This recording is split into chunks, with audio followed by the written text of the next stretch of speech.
फैज हमीद 9 मई पर वादा मुआफ गवाह बन सकते हैं, अहम शख्सियात के दावे।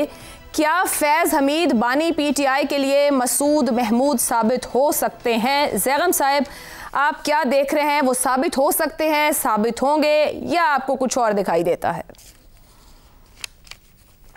मुझे पता नहीं ये लोग क्यों इतने बड़े सुपरमैन को मसूद महमूद बनाने पर तुले हैं। देखिए, ये बात अहम नहीं है कि वो वादा माफ गवाह बनते हैं या नहीं बनते। इस वक्त अहम बात यह है कि क्या अगला ट्रायल 9 मई से मुताल्लिक होगा, जिसमें इमरान खान और फैज़ हमीद शरीक मुल्ज़िम होंगे। वादा माफ गवाह की बात मैं इसलिए कर रहा हूँ कि हमारे अदालती निज़ाम में वादा माफ की गवाही को मुश्तबह समझा जाता है। भुट्टो के केस जिसकी आपने इशारा किया, जिसका आपने बताया, उस पर जहाँ और बहुत से एतराज़ात किए जाते हैं, वहाँ पे एक एतराज़ ये भी किया जाता है कि उसमें वादा माफ़ की गवाही पर बहुत ज़्यादा एतमाद किया गया, इन्हसार किया गया। और उसके अलावा ये भी ज़रूरी होगा कि तफ्तीश और चालान के मामले में जब बात आगे जाए तो अदालत और प्रोसिक्यूशन माफ़ी उनको टेंडर करे और वो भी समझें कि ऐसी चेकमेट की सिचुएशन है कि वो उसको कबूल करें। जो अहम बात है, देखिए, वो ये है कि 9 मई से मुतल्लिक जो सवालात हैं जी, उसमें बहुत से सवालात अभी तक जवाब तलब हैं। बहुत से लोग जो वहाँ गए उनको सज़ा हुई, लेकिन सवाल ये है कि उनको किसने वहाँ भेजा, किसने ये ऑर्गेनाइज किया कि एक दिन में, एक वक्त में इतने बहुत से शहरों में इतनी बहुत सी फौजी इंस्टॉलेशंस पे जिसका आम आदमी को पता नहीं होता, वहाँ पे ये हजूम, ये ग्रुप्स, इनको भेजा जाए। अब ये कैसी इंस्टॉलेशंस हैं, इस तरह की इंस्टॉलेशंस हैं जहाँ पे पुलिसिंग नहीं होती। जब वहाँ कोई जाता है तो जो गार्ड होता है उसको गोली मारने की इजाज़त होती है, हिदायत होती है, क्योंकि वो जगह इतनी सेंसिटिव होती है जी। ऐसा नहीं हुआ, लेकिन जिसने भेजा, ये कैसे हो सकता है कि उसको मालूम नहीं है कि इतने बहुत से फौजी इंस्टॉलेशंस पर हजूम जा रहे हैं और गोली चलेगी? तो जिसने भेजा उसने क्या सोचा कि अगला कदम क्या होगा? जब इतनी बहुत सी लोग जगहों पर गोली चलेगी, बहुत सी जिंदगियां जाएंगी, तो फिर अगला स्टेप क्या होगा? दो चीज़ें हो सकती हैं ना। एक चीज़ें तो ये हो सकती है कि बहुत से लोग, दर्जनों जगहों पर सैकड़ों लोग जान से जाएं और पूरा मुल्क खड़ा हो जाए और पूरे मुल्क में एक बगावत की फ़ज़ा पैदा हो जाए और इनकलाब बर्पा हो जाए।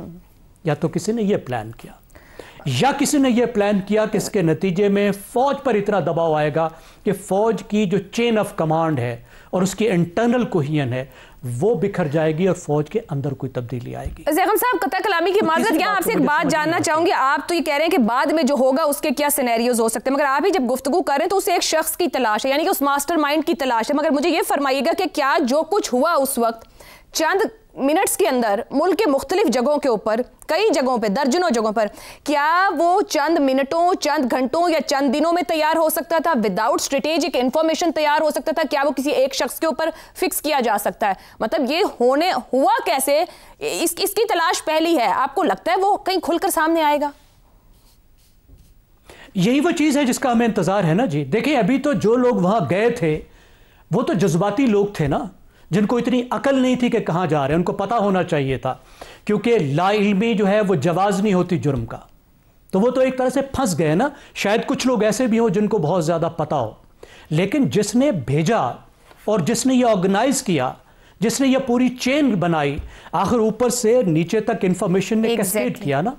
जो आकाम थे ऊपर से नीचे तक चले ना, ये जगह हैं, ये लोग हैं जो इनको लेकर जाएंगे, और शायद कोई इंटरनल इंफॉर्मेशन भी अवेलेबल थी।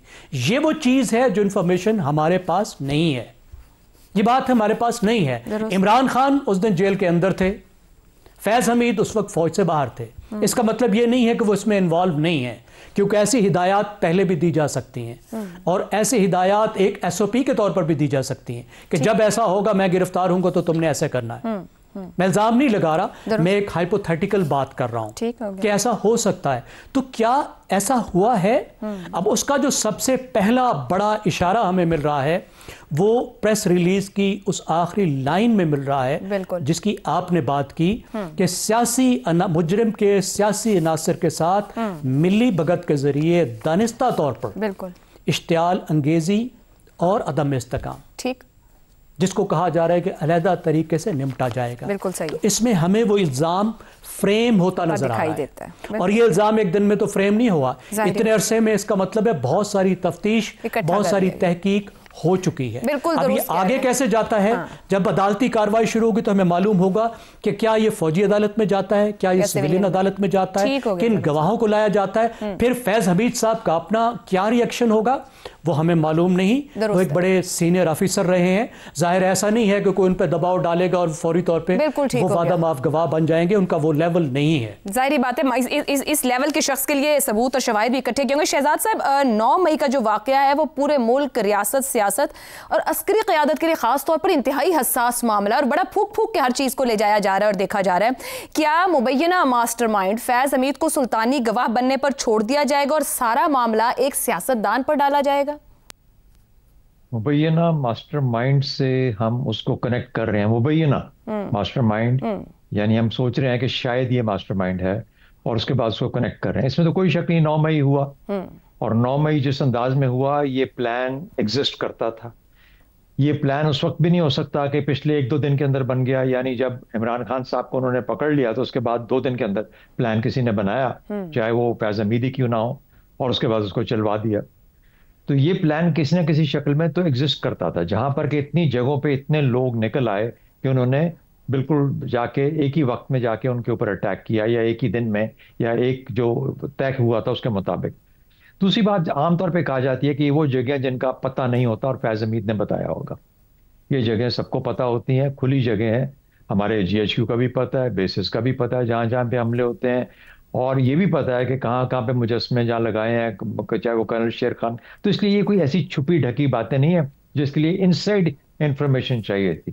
اچھا، جس قسم کے حملے کیے گئے تو اس کے اوپر بھی یہ طے کرنا چاہیے، اور یہ ضرور طے ہوا ہوگا کہ کیا یہ سرکاری املاک کو نقصان پہنچانے کا مقدمہ ہوگا، جیسے کہ GHQ گیٹ کے اوپر، یا فار ایگزامپل جو ڈمی جہاز لگائے جاتے ہیں بیسز کے باہر، چاہے وہ میاں والی میں تھا چاہے وہ سرگودا میں تھا، ان ڈمی لکڑی کے جہازوں کو جلانے سے کیا کوئی وہ سرکاری املاک کی اس ضد میں آئیں گے، یا یہ کہ کوئی بغاوت کی کوشش کی گئی، عدم استحکام اور انتشار ایسا پھیلایا جائے کہ بغاوت فوج کے اندر خدا نخواستہ ہو جائے. تو اگر تو فیض حمید اپنے 35-36 سال کی سروس کے بعد اس نتیجے پہ پہنچا تھا کہ وہ اپنے 10-12 ساتھیوں 20-25 کے ساتھ ایک بغاوت جنریٹ کر سکتا تھا، پھر تو بہت ہی بیوقوف جرنیل تھا. اس لیے میرا نہیں خیال کہ اس کو اتنا بیوقوف تھا. وہ جہاں بیٹھا تھا جس طریقے سے جانتا ہے، وہ فوج کو جانتا ہے، اور ہم بھی بیٹھے اتنے سالوں سے اپنی نوکریاں کر کے جانتے ہیں. ایسے نہیں ہوتا. نہ ہی عاصم منیر صاحب اپنی جگہ چھوڑنے والے تھے کیونکہ GHQ پہ گیٹ کے اوپر یا کسی 1-2 بیسز پہ یا فیصل آباد میں کہیں حملہ ہو گیا تھا، یا کور کمانڈر کے گھر پہ حملہ ہو گیا تھا.